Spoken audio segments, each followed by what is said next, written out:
These Olympic moments made people so mad. Can you guess why? I looked through years, and I mean years, of Olympic controversies to see why people were getting mad, what people were getting mad at, and all the mad. I think the best place to start our exploration is this year's Olympics, which apparently this year was so crazy that they have a whole wiki page dedicated to 2024 Olympic controversies. That's wild to me. I mean, these range from human rights issues to food not being good. It's a whole wide variety of controversy. Only at the Olympics could you have human rights issues put on the same page as expired Stouffer spaghetti. I'm gonna show you a list of controversies and tell me if you can guess which one stuck out to me the most. Argentina football team training base robbery, Paris bed bug controversy, Argentina versus France men's football brawl. Argentina is really going through it here. But which one of these stuck out the most to me? The controversy that stuck out the most to me is the Seine River. I think that's how you say it. This guy right here, he looks so nice, doesn't he? You would never guess that he's actually a criminal. You could even say he's responsible for a crime wave. That was good. But what's wrong with the lovely little Seine River? Well, for starters, it's been banned to swim in since 1923. And that's for a few reasons. And one of those reasons followed it to the 2024 Olympics. Here's what the data shows on Seine pollution levels during the Olympics. This water was so dirty, it was put in the same sentence as pollution, and not in a good way. Not in a this water isn't polluted kind of way. It's in an I'm gonna get E. coli kind of way. Which, three things here. First, the water didn't meet the safety standards for E. coli. Second, E. coli can give you pneumonia. And third, athletes had to swim in this gunky water. And this stuck out to me because Paris's whole thing was they were gonna clean up this river for the Olympics, and it was still gunky, which even the cleanup was surrounded in controversy. At one point, the mayor of Paris even swam in the water to show how clean it was. But even after the mayor's courageous swim, it wasn't until almost a week into the Olympics that the people were allowed to swim in it. And I may totally be wrong on this, so don't quote me, but I feel like somebody got sick when they swam in it. I might be wrong though. It's just a thought. Actually, comment below if you know. Correct me, please. I don't know. Just you do it. You're probably gonna do it anyways. That's fine. So moral of the story is don't have a big dirty river. People don't like swimming in big dirty rivers. And honestly, we can all be a little bit of a dirty river from time to time. Just don't become a big dirty river with E. coli. Now that's deep. There's also this article here. Take it how you will. But that is only the tip of the iceberg. While researching for this video, I found some very interesting controversies that show us probably how we should not act. One of the cases I'm talking about is the weirdest marathon in Olympic history. And I'm not an expert in Olympicology or anything even related to it, but I feel like it takes a lot to be called the weirdest marathon in Olympic history. But this one was really weird. There's a whole wiki page for it. That's how you know it's definitely a little bit sketchy. Here's the first paragraph for the summary of the 1904 Olympics. During the race, John Lorden, who had won the 1903 Boston Marathon, was violently ill after 10 miles and retired. That's crazy. That is a crazy word to use. Violently ill? That is some serious business. Violently ill. While Sam Mellor, who had won the 1902 Boston Marathon, was also overcome by the dust despite leading the field at the halfway mark. Doesn't sound too bad so far. Mellor became disoriented and ultimately dropped out of the race after 14.5 miles. So he was just running and he started getting dizzy and was probably wobbling all over the place. It probably looked kind of sketchy a little bit. And this next part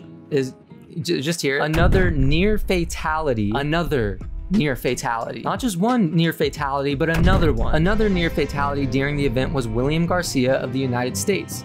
He was found lying on the road along the marathon course unconscious with severe internal injuries that had been caused by breathing the clouds of dust kicked up by the race officials' car. This dude was literally found unconscious on the side of the road. I wonder how long he was just laying there until somebody found him just lying to the side of the road. That's crazy to me. Just in that first paragraph, we had 3 people who had to drop out of the race for various reasons, with that one dude knocked out on the side of the road and another being violently ill. This definitely feels like one of those situations that is a fine line between comedy and tragedy. Well, I mean, it's definitely tragedy. The conditions were not great at all, but I could also see this being an episode for Looney Tunes. Just saying. But wait, it gets even weirder. The first guy to cross the finish line was Frederick Lors, and here's what the wiki page had to say about him. She placed a wreath upon Lors' head and was about to award him the gold medal when spectators claimed Lors had not run the entire race. That's a twist. Lors, suffering cramps, had actually dropped out of the race after 9 miles and hitched a ride back to the stadium in a car, waving at spectators and runners alike during the ride. When the car broke down at the 19th mile, mile, he re-entered the race and jogged across the finish line. This dude literally dropped out of the race, got in a car, drove to the 19th of 24 miles. The car broke down and then he ran the next 5 miles of the race and he thought nobody would notice, even though he was seen by a bunch of people. I don't know how you can decide to travel that far in a car and then when the car breaks down, you decide to run the rest of the race. And it wasn't like he ran like 10 minutes or something. He ran a whole 5 miles. And he ran the whole 5 miles and was still planning on cheating. At no point was he like, maybe I should not do this. But I mean, even still, that's impressive that he ran 5 miles. It's more than I can run. But of course, naturally, the medal was given to the next guy, Thomas Hicks, and he cheated too. Hicks received several doses of strychnine, or however you say it, I don't know how you say it, a common rat poison which stimulates the nervous system in small doses. He continued to battle onwards, hallucinating, and was barely able to walk for most of the course. He was literally given rat poison to finish the race. They really didn't play games in 1904. I can't even imagine if that happened today. Imagine if you saw someone like Usain Bolt drink a whole bottle of bug spray to finish a sprint, which by the way, I didn't know this, but Thomas Hicks still officially won the race because taking rat poison wasn't banned at the Olympics at that point. So he technically won. So what's the moral of the story here? Don't take rat poison to give yourself an unfair advantage in a marathon. I feel like that should go without saying, but I also feel like we probably need a little reminder right now, which that reminds me, it's time for a comment break. My mouth's dry. I just want to take a moment to look at some comments from you guys, and I figured what better time than when talking about rat poison, which I mean that in a good way. That sounds bad, but it's good. I promise. The first comment comes from God of Dream 9112 on AI is comically unhinged. As you said, these AI are still baby. Give it some time. I think within 5 years, these AI will replace a whole lot of steps on video making or movie making for sure. That's an interesting thought. And I love that AI is getting referred to as baby. It makes me think that it's in a little baby AI daycare where we're nurturing it and making it / helping it grow big and strong. And then within 5 years, it's gonna replace a whole lot of steps in the movie or video making process, which is totally true. And actually right now it can take over a lot of steps in the process. I'm actually an AI. Next comment comes from JJ Toad on unhinged life hacks scare me. Have used the buy a bag inside the airport before. Nothing unethical other than the prices of airport gift shops. I went to the airport recently and this is so true. Everything is so expensive. And actually it's kind of an art how they do it. They make you walk 37 miles to security. You have to throw away your liquids and then they make you walk another 50 miles to get to the gate. So by the time you get there, you're hopped up on rat poison, you have 4 concussions, and you're severely dehydrated. So at that point, you have to buy their water, and it's like $1 billion. I don't know what to put there. -IB5NM says, bro, please help me. I forgot how to photosynthesize. That was a month ago, so I hope you're doing well now.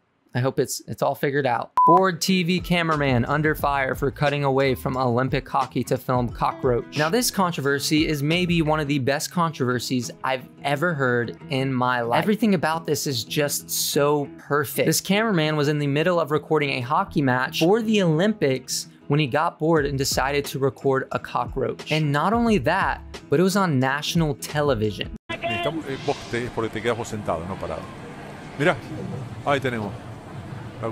This is a perfect sequence of events. Not only does the camera operator have to be recording it, but then the director actively chose to cut to it on live television. But man, did this cockroach have it easy. All he had to do to get on television was crawl on a railing, which when I do it, nobody's impressed. But this cockroach does it and all of a sudden, everybody's throwing a fit over it. It's not impressive. But what is impressive is the next controversy, which took place in an event that is unfortunately no longer held at the Olympics. I don't think. Tug of war. Believe it or not, it used to be an event at the Olympics, and I am totally here for it. Look at this photo. I would love to be a part of this. Just tugging on a rope, trying to tug it harder than the enemies. It sounds like fun. But anyways, 2 reasons I included this one. Reason 1, controversy. Reason 2, it's tug of war. But let's look at the controversy, which again, I just like tug of war, so this controversy isn't the most life-changing one in the world. I just like tug of war. One particularly interesting incident occurred during the 1908 London Games, where a dispute arose over footwear.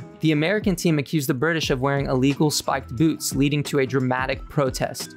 Despite the controversy, the British team emerged victorious, underlining the competitive and sometimes contentious nature of the event. I'm not sure how you can secretly get into an Olympic event with spiked shoes, but that was the controversy, and the British won that. Also, apparently, the British were super dominant at tug of war. So there you Brits go. Congratulations. But something I don't want to give a congratulations on is this next one. A Norwegian swimmer declared himself to be the Muffin Man. Now you're probably wondering to yourself, how can this be controversial? Well, it's controversial to me, and I will tell you exactly why. This article used the words ooey gooey filling, and I am absolutely not a fan of that wording. I hate it. It's gross and it makes me feel gross. That's why it's controversial, and honestly, it's probably the worst of all of these. And there's a lot of Olympic controversy out there, but let me know what you think. Comment any controversies or just plain weird events that I might have missed. But other than that, thank you for watching, and I will see you next time.